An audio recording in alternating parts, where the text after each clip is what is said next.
దక్షిణాది రాణి లెక్క కొనసాగుతున్న త్రిష ఇక ఇప్పుడు వరుస పెట్టి 2 దశాబ్దాలైనా సరే గానీ సినిమాలు చేస్తూనే ఉన్నది తమిళంలో ఇట్లా. అయితే తమిళంలో స్టార్ హీరోల సరసన నటించిన త్రిష ఈ మధ్యలో జరంత వెనకబడినట్లుగా అవుపిచ్చినా సరే గానీ ఒక్కసారి 96 తోని హిట్ కొట్టి ఆమె తిరిగి ఫామ్ లపుకొచ్చింది. ఇక అక్కడి నుంచి ఇప్పటి వరకు సినిమాలు వరుస పెట్టి చేసుకుంటా ఫలితాలు విజయవంతంగా ప్రయాణం కొనసాగిస్తూనే ఉన్నది. పోయిన సంవత్సరమేమో విజయ్ తలపతి సరసన కోర్టు చిత్రంలో నటించింది. ఇక ఇప్పుడు ప్రస్తుతం తెలుగులో ఒక సినిమా, తమిళంలో 3 సినిమాలు, మలయాళంలో ఒక చిత్రంలో నటిస్తున్నదంట. ఇక తెలుగులో చూసుకుంటే చిరంజీవి సరసన విశ్వంబర సినిమాల వశిష్ఠ దర్శకత్వంలో త్రిషనే నటిస్తున్నదంట.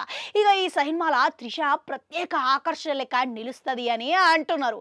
ఇక ఆ తర్వాత తమిళంలో విడముయాడ్చి, తగ్గు లైఫ్, గుడ్ బ్యాడ్ అగ్లీ, ఇక సూర్య 45వ చిత్రంలో గిట్లా ఈయముడే నటిస్తున్నదంట.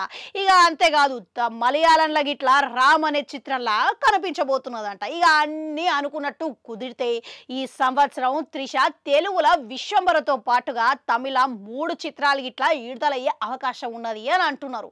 ఇక చూసిరు కదా. అయితే విశ్వంబరతో వచ్చిన తర్వాత త్రిషకు ఈడ 2-3 అవకాశాలు అయితే వచ్చినాయంట కానీ చెయ్యను అని అన్నదట.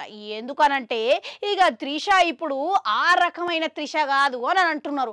ఎందుకనంటే ఇప్పుడు తమిళంలో ఆమెకు మంచి సినిమాలు వస్తున్నాయి. ఇక తమిళంలో ఇట్లా ఇప్పుడు ఇన్ని తీరిక లేకుండా సినిమాలు ఉన్నాయి కాబట్టి కష్టం అనే భావన ఒకటైతే, రెండవది తెలుగులో కమర్షియల్ సినిమా మాత్రమే ఆమెకు వస్తున్నట్లుగా ఇప్పుడు తెలుస్తున్నది. ఇక అందుకే ఆమె తెలుగులో ఇక్కడ సినిమాలు చెయ్యనికే సిద్ధంగా లేదన్నట్లుగా తెలుస్తున్నది.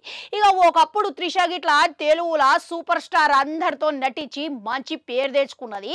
కానీ ఇప్పుడు గట్ల నటించనికే సిద్ధంగా లేదు అని అర్థమవుతున్నది అన్నమాట. ఇక ఇప్పటికే ఇక త్రిష తెలుగులో, తమిళ, మలయాళంలో దూసుకోబోతున్నది. 20 ఏళ్ళుగా దక్షిణాదిలా ఈమె సత్తా చాటుకుంటూనే ఉన్నది. అవు మళ్ళా విశ్వంబరతోనైనా కానీ త్రిష ఏమైనా మనసు మార్చుకొని ఇక్కడ సినిమాలు చేసే అవకాశాలు ఏమైనా ఉండొచ్చు అంటారా? కామెంట్లలో కామెంట్ పెట్టుర్రి. అట్లనే గంట ఉంటుంది, అది కూడా నొక్కరి మళ్ళొస్తా.